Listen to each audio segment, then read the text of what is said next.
Well,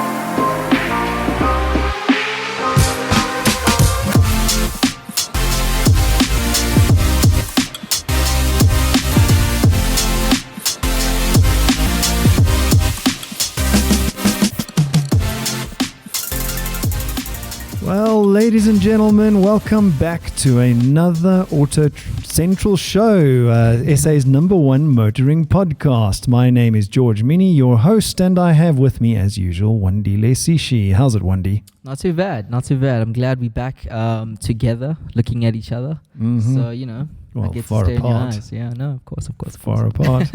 AutoTrader's AutoCentral show and South Africa's #1 motoring marketplace. And where can we find the podcast? So every single Monday at 9 a.m. you can find our voices on cliffcentral.com. But if you want to look at us, we also on the AutoTrader SA YouTube channel. And if you want to listen to us later on, maybe you can't catch the show live or on the video stream, you can also find us on Spotify as well as Apple Music. So everywhere. All right. So it's AutoCentral, you'll find us. Yeah, just Google AutoCentral. There you go. Google it. You'll be fine. All right. In today's episode, we will be unpacking the legend that is the diesel engine. Yeah. The dirty diesel engine, as some people believe it to be. And later on in the show, we'll be joined by our very own expert journalist, Martin Pretorius, to review the polarizing BMW 4 Series. Mm-hmm. And then specifically the all-new BMW 4 Series 420D. And lastly, we'll be answering some of your motoring questions sent via our Ask AutoTrader service. So let's get straight into it. The diesel episode is what we're coining this one, and it's supposed to be a wonder fuel dying. Yeah, no, I can almost vouch for that. I've never actually thought that diesel was like an amazing fuel. But when I did some research, I found some interesting things which, you know, it makes sense. It makes sense in the time that it came through. Yeah. So, you know. Well, I mean, I did a little bit of my own kind of Googling of diesel engines. And it turns out that both fuels are made of mineral oil. Pretty much. So they're both made of mineral oil, but the refining methods are different. Yeah. And it seems like a diesel is easier to refine than normal petrol. That's what the first thing is. And then it contains, however, more pollutants. Yeah. And that's, I think, is the problem with diesel. But it's more efficient. It's more efficient in its combustion. So, so while it's highly efficient compared to petrol, it contains more pollutants, which I think is the thing that we're talking about. We're all trying to get away from this dirty environment to a cleaner environment. Yeah. I mean, last week we spoke about the idea of the fourth automotive revolution. Yeah. So this idea that we're moving away from any sort of combustion engine because it's not clean, it's not efficient, it's not sustainable. And diesel and I guess petrol were at the end of their lifeline currently. Yeah. So is it dying? I think just the nature of where mobility is going, it is. Yeah. But I think diesel has almost catalyzed the idea of maybe we need to find something that's a bit different. Well, electric vehicles, right? Yeah, definitely. You know, but it was touted as a wonder fuel before. It's cost effective, it burns less. So you got to ask yourself, in the world of diesel versus petrol engines, if diesel is more efficient and lets you go further, okay, while it's dirtier, is it kilogram for kilogram dirtier in terms of the amount of efficiency you get out of it than petrol? I'm going to put myself in the seat of a consumer or someone who just drives or just, the regular Tom, Dick, and Harry. And which one are you, Tom, Dick, or Harry? I am Dick. But when I was younger and when I was growing up, I always assumed or perceived diesel as like this dirty smog. Fuel. Yeah. I always thought of it because it comes out of trucks. Yeah, it comes out of trucks. It comes out of buildings. It's just this idea that this is the dirtiest fuel. But when I go on a road trip, when I use my parents' bakkie, it's efficient. It works well. And it's not as loud as I perceived it to be. And it goes further and it's cheaper and it works. So I think that's the struggle that OEMs and people are kind of battling with. And then you have this idea that, there's the sustainability and the research that's come out that's proven that it's not the best. Well, I don't know if you know, but air pollution kills 3.3 million people prematurely every year. I don't know how they calculate this. But I mean, can you imagine 3.3 million people dying prematurely from air pollution? It's more than HIV. It's more than malaria. It's more than the flu. Okay. And with emissions from diesel engines among the worst culprits, apparently. Yeah.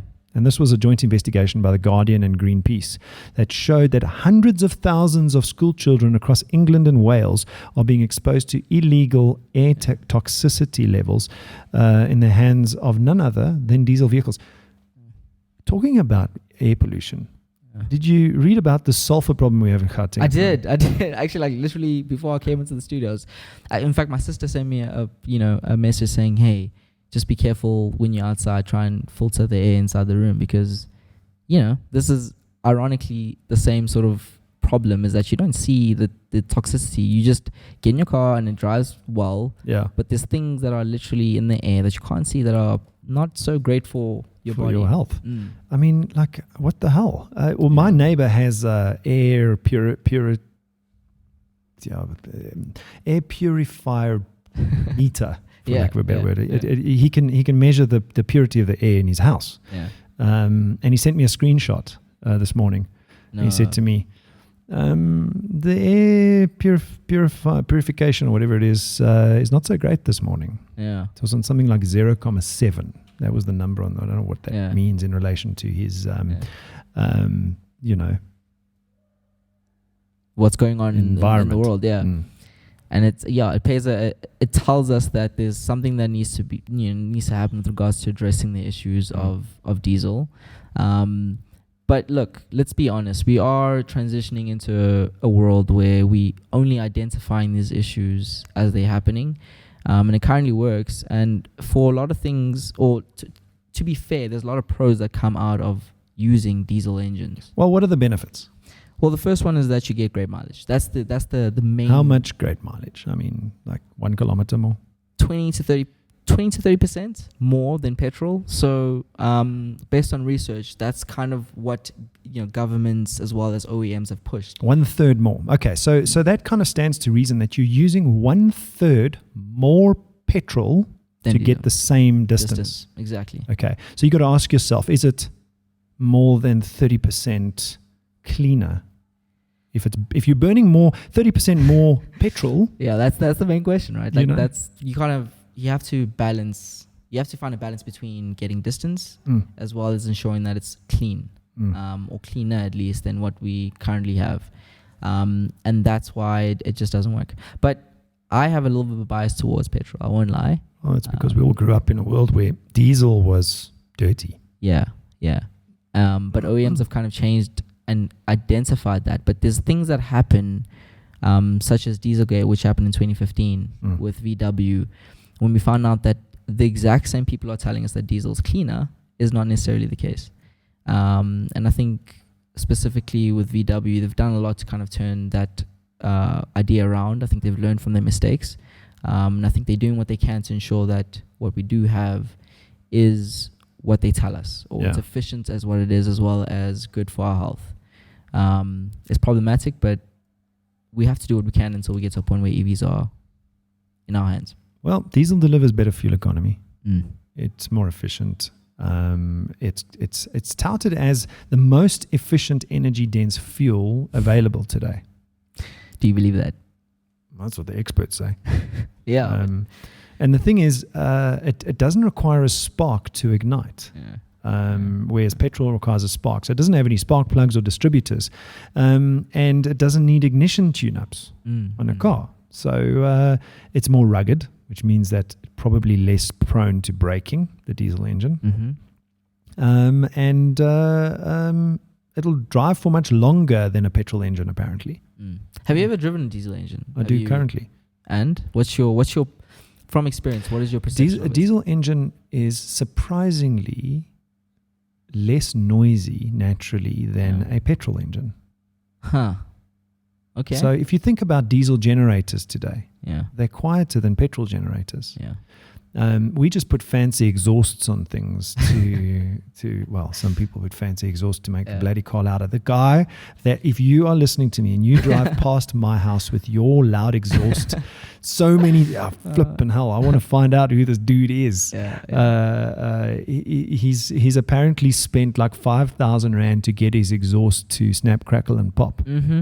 I believe it, and I say do more because I love that. Oh no, Wandie. You're kidding me. I love it. I love the sound of it. We did this last week, and I told you how much I love the sound of engines, and I understand. That's not a sound of an engine. That's the sound of an exhaust. The sound of the entire package. Okay. It's music to my ears, but I hear what you're saying, and more noise means more dirt and more pollutants. So back to the topic of, is this fuel dying? Well, I think it's dying because of the green drive, our drive to become a cleaner, greener world and to save the planet. So I think it's a good thing. It's not a bad thing. But the fact of the matter is diesel does provide a lot more torque on the drive shaft. It is a more efficient fuel. The only downside is it contains more pollutants, and that's why we've got to get rid of it. Unfortunately, we have to get rid of it. But it's got better fuel economy than petrol. But it's just one of those things, I suppose.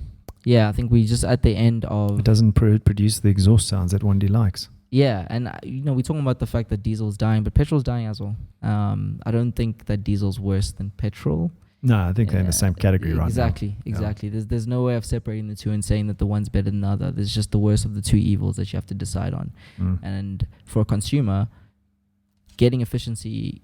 getting distance, makes sense. Yeah. And I think OEMs and governments have played onto that, but we're learning more as we go, and we can only learn from our mistakes and information that we're given. So. Yeah, exactly. We've got to do our part to save the planet. That's why I'm all too happy to get rid of the air pollution and the noise pollution.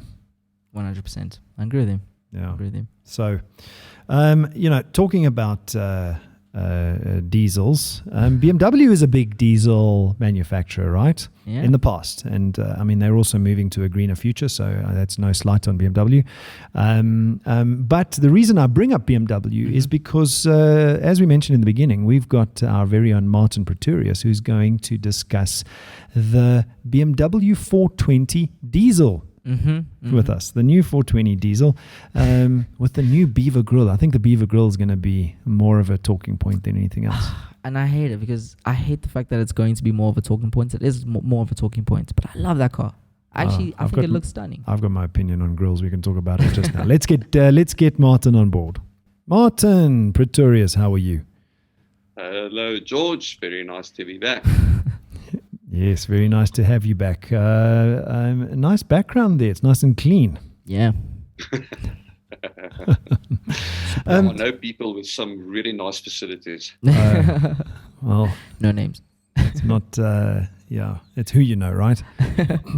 Indeed it is. So, Martin Pretorius you've joined us to talk about the BMW 420 diesel. And before this, we were talking about the diesel engine and its history and the fact that it's actually more efficient than the petrol engine. And I think the talking point here, though, is going to be more around the Beaver grill than it is going to be about the 4 Series itself. You drove this car. Tell us about it. Yeah, the Beaver grill is one of the more euphemistic names, but we'll get to the looks just now. First off, let me tell you that it is every bit as brilliant as I expected it to be. It's a really, really, really lovely car, even with this comparatively low output diesel engine. What do you mean low output diesel engine? Is it down on power? No. Just in comparison to the top one. The 420 diesel has 140 kilowatts and 400 Newton meters. But the fast one at the moment is the M440i, and that boasts 275 kilowatts and 500 Newton meters. So it's almost double the power when you get to the really fast ones. This is the entry level 4 Series, all right? This is kind of, if you're trying to get into that segment of a coupe that looks sporty, this is Yeah, let's call it the mid-range model. The one I drove was equipped with M Sport kit, and it's about 50,000 Rand more expensive than a 420i coupe. And, we were talking about exhaust noises a little bit earlier on. And, on this diesel engine, the 420 diesel, even the 440, the exhaust tones, are they concentrating on it as OEMs as much in a diesel engine as a petrol engine? They're concentrating on making them as quiet as possible. The noise regulations specifically in Europe are, so the manufacturers are simply tuning out as much exhaust and engine sound as they possibly could. Lovely. And then they add it for the benefit of the car's occupants through the speaker system. Does quieter mean more efficient though? Does that making the vehicle quieter kind of detract from the performance of the vehicle? Not really. Look, because that's a perception. Technology and engine technology has increased or has improved in leaps and bounds over the last few decades. To put it in perspective, 140 kilowatt is almost as much as the immortal 325i Shadowline made. Oh, wow. Okay. Yeah. Okay. That's interesting. This is at the entry level. And that's, So tell us, is this car underpowered? Is it got enough power? Would you drive it every day? I absolutely would drive it every day, but there's a proviso. We'll get to that later. It's not underpowered. It's not hugely powerful either, though. So it doesn't overwhelm you with power. Let's call it gentlemanly and steady. Rather than blistering. Still, it's quick enough. I mean, it runs 0 to 100 kilometer an hour sprint in 7.2 seconds. That's not bad for a 2-liter engine. For the slowest 4 Series, it's actually not bad going. And inside, I mean, BMW has always been a car with nice interiors, and where Mercedes moved to a more plastic feel at one point, and I see they've kind of backtracked on that. They've got a lot more luxury inside their cars now. BMW's never gone there, seems to be. That's my opinion, anyway. No, look, the new 4 Series is just about as lovely inside as a 7 or an 8, for that matter. Yeah. It's soft touch plastics and touch sensitive switches, and everything has a nice tactile feel to it when you operate it. So it feels substantial and it feels well engineered. The design is also up to BMW's latest standard, but it's just funny to know that there's an iDrive controller right here, but there are still about 20 buttons scattered around it. Yo, okay. Well, and what is this 420 diesel going for? Well, base price in M Sport trim, as I had it, $888,900. Is that expensive for what it is? Rand. I think it is a bit expensive for what it is. For the simple reason, you can get an Audi A5 coupe for about 50,000 less, with exactly the same power outputs, but with the advantage of all-wheel drive as well. Then again, it's equivalent in the Mercedes-Benz range. The C220D coupe also retails for about 880,000. So the BMW is the most expensive of the lot, but I think it's good enough to actually justify the price premium. Let's get to the elephants in the room, though. That grille, is it going to detract buyers? That's a very difficult one to answer, and I can actually understand why BMW went that route. Yeah. I do not approve of that grille at all, especially in M Sport trim, as this test car was, which has like a dot matrix grille, and you can see right through it, down to the bumper stiffener and the polystyrene, the grey polystyrene, and some aluminium braces behind it. It actually looks unfinished as it is, and then there's the number plate in the middle. So from all other angles, the new 4 Series is beautiful, but not head on. If the front end comes into view, it just spoils the whole thing. Well, you know what? It will affect sales is an open question. What do you think, George? I think that moving to an electric car future, this move with this grille is odd. It is, because you don't need a grille. Yeah, so with an electric car, you don't need a grille. There's no reason for airflow to go through the front of the bumper or the bonnet. So for me, why not move to a world where you get consumers used to a smaller grill? Why go bigger? I don't get it. They say it's to establish a revitalized brand identity. But that brand identity is, are they going to put a grill in an electric car? Well, I wouldn't. It's not really necessary, as you mentioned. Well, maybe it's like putting a loud exhaust. Trying something different. I think they're trying something different with these cars, just for the sake of trying something different. All right, then very lastly, Martin, your score out of 10 on the BMW 420 diesel. Apart from, if this car, the specific test car, was a Grand Coupe, in other words, the 4-door one, I would have given it 9, and it would have lost a full point for that grille.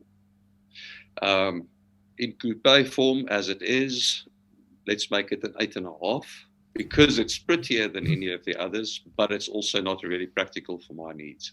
8.5. All right. I mean, 8.5 is pretty high still. Yeah, I will take it. It is. I think it's like I said, it's a lovely car. You just, unlike a horse, it's best approached from behind. As a BMW fan who actually likes this car, I think to each his own. So exactly. Well, that's our very own Martin Pretorius. Thank you very much, Martin, for joining us today, and we will see you next time. Thanks for having me. Thanks, Martin. Okay. All right. Well, there you go, ladies and gentlemen. Our very own Martin Pretorius on the BMW 420i. So, sorry, my bad. The BMW 420D, not 20i. And the new Beaver grill. Yeah, which we heard it there, 8.5. It's not bad. It's not a bad rating, but we'll see what happens. We'll see how the market takes it, and we'll see how they like it. Exactly. So now on to our last part, which is everyday people send AutoTrader motoring related questions about all things car buying. And Wandie, what's the first question for today? First question comes from Plush16, who is basically on the topic of diesels, looking for an SUV diesel for town driving. They've done some research and they found that the X-Trail has had some issues. But really, they just want to know if, for instance, the X-Trail does have this clogging issues because of the diesel, or what are the other options for them? Well, I mean, the phenomenon that you mentioned, Plush16, of getting clogged up, relates to the exhaust particulate filter, DPF to be exact. It's a real problem, and the X-Trail and Qashqai are just two of a long list of vehicles. They're not alone. That suffer from this issue. It's caused by the car being driven for short distances. Now, we said this last week, if you remember. Somebody else had a question, should I buy this car? Depends on the use case of the car. If you're going to use the car for short distances only, don't buy a diesel. Because you're gonna suffer from this problem. So it doesn't give the DPF an opportunity to reach its optimal working temperature. That's what you want to do with this diesel engine. But believe it or not, diesels don't suffer as much of the fuel saving in town driving as on long distance. So you get a second benefit with long distance diesel driving. You don't get that benefit in town driving either. Okay. So you have to kind of compare, or rather think about what you're going to be using the vehicle for. Use case, exactly.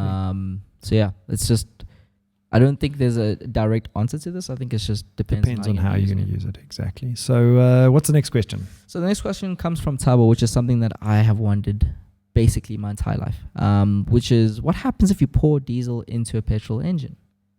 Why do people always say don't do it? Pour diesel into a petrol engine. Well, I suppose the long and the short of it is don't do it. Okay.